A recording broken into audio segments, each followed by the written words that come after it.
sort of. Happy New Year's Eve. That's when I'm filming this anyway. How is everybody? Okay, now you guys, be careful. Be careful when you go out. Does that sound very motherly? Sorry. Have to.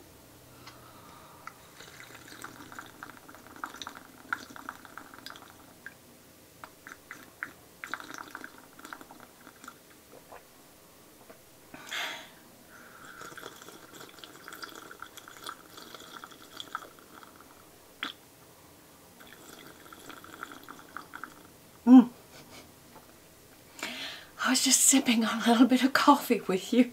I bet you're thinking, she's doing her eyes again. Why didn't she do her whole face? Because I've gotten it down pat on my face that what I really like is my Chanel Velvet, Numér Velvet. It's just a good finish for me. I am using the Jaclyn Hill Becca Champagne Pop highlighter right now on my nose, right here at the top of my cheek, on my Cupid's bow, and on my chin. So what do y'all think? Is it too much? And then a little bit right here on my forehead, right between, not too far up. I don't want to overdo it, and definitely don't want to do it between because there's a major wrinkle right here. You don't want to highlight wrinkles. That's why right here, you try to stay on the outside of your crow's feet as you come down. And don't come too far in because that's where we have our nice orange peel.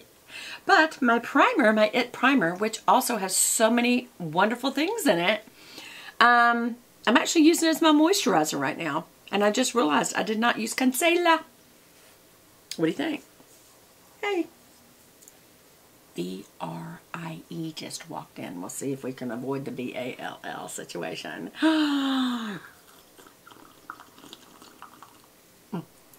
Just kidding. How you doing? Get your coffee. Get your tea. Whatever you're getting. But let's get on it. Let's get on it. Gotta keep it to one. Gotta keep it to one. Ah, I don't have a mirror. Here we go. Alright. So, one of the things I wanted to show you guys is how this brow product works because I don't have any of it on. Okay, this again is Maybelline New York. Just Maybelline. Brow Drama. And I've got it in deep brown. This is what it looks like. Hold on. And it has like a ball spoolie brush on it, but you got to be careful to get any excess off, okay? But it's a brown color, dark brown color. And what I figured out what makes it work was when I actually heard someone talk about it or I read it. I don't remember actually how I found this out. Make sure you don't have any of your brow hairs or hair hairs in there. You brush against the grain of your hairs first, like this.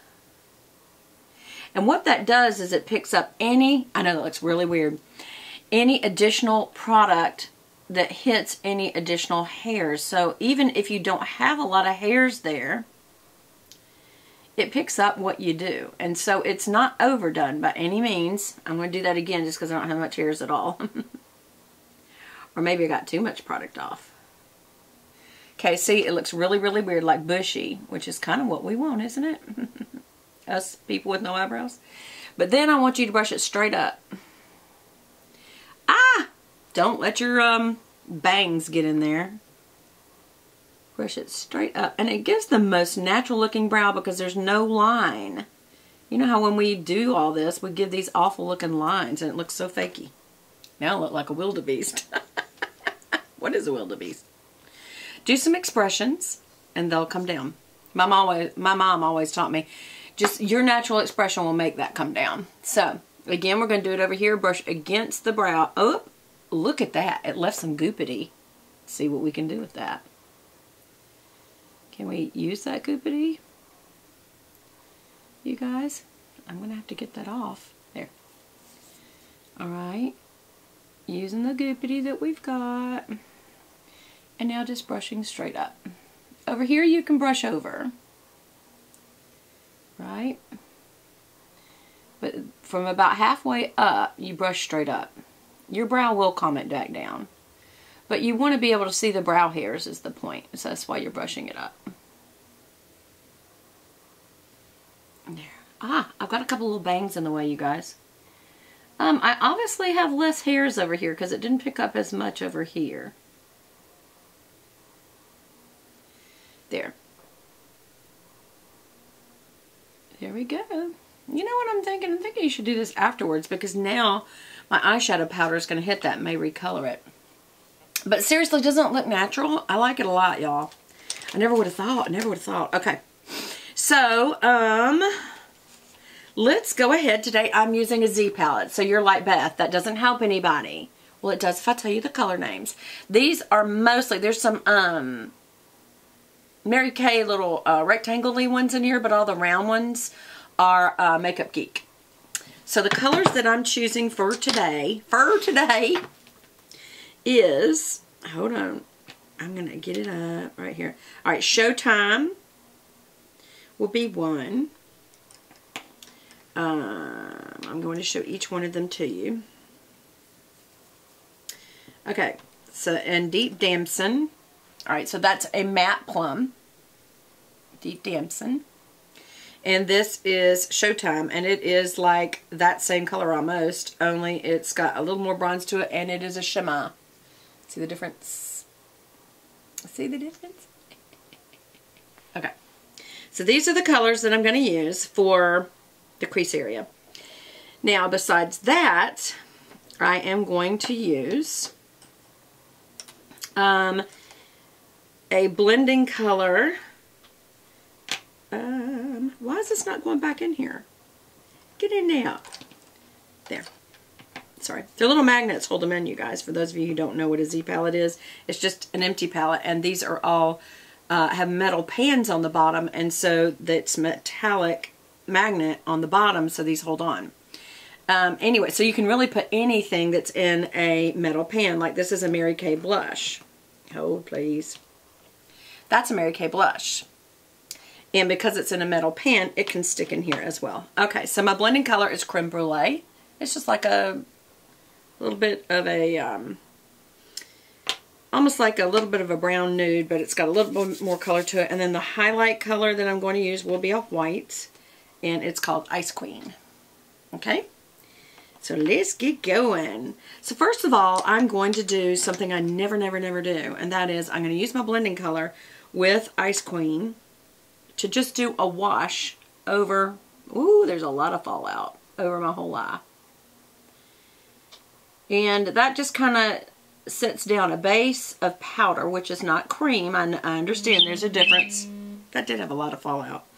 So I'm lightly dabbing it into the pan, and I am going to tap it back off. Remember, always tap back off where you got it from, because you pay a lot of money for this. Don't be tapping it off on the floor or the air.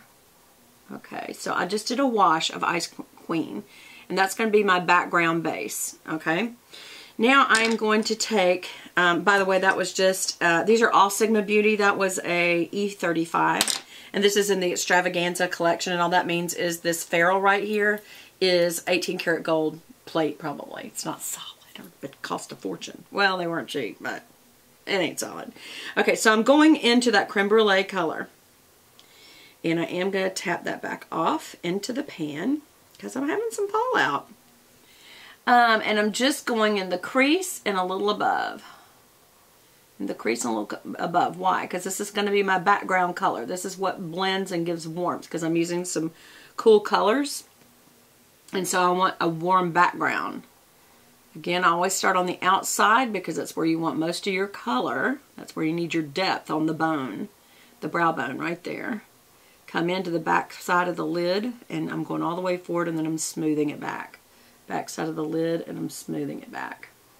Okay? And that's just my good backdrop. All right, now I'm going to use an actual E55. I call this my medium shader, and I've just decided to make a change.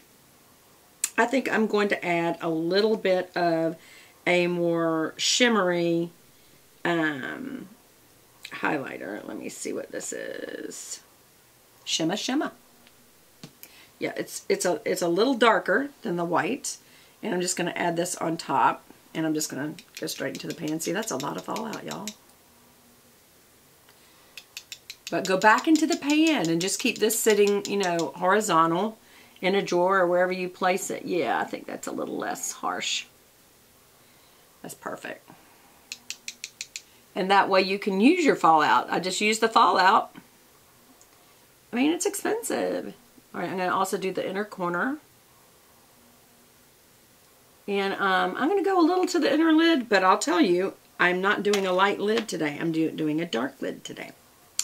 Okay, so the next thing that I'm going to do is take my E45, that's a tapered blending brush, and I'm going to go into the, I know you think about this as, it's harsh, I'm going into that deep maroon color, which again was called Deep Damson.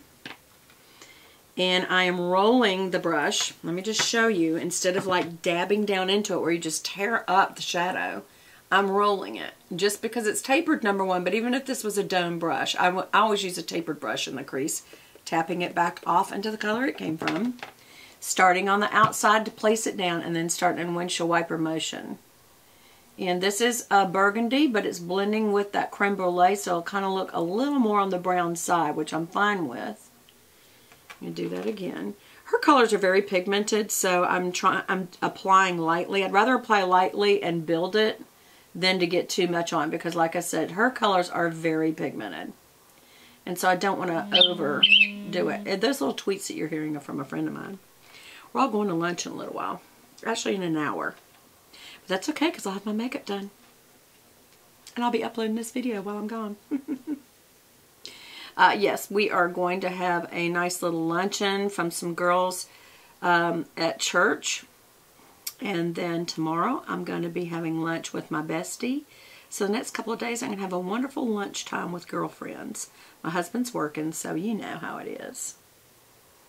Or maybe you don't. But that's the situation. He's self-employed, so that's my situation. But hopefully on New Year's Day he won't work too late. I hope not. I'm now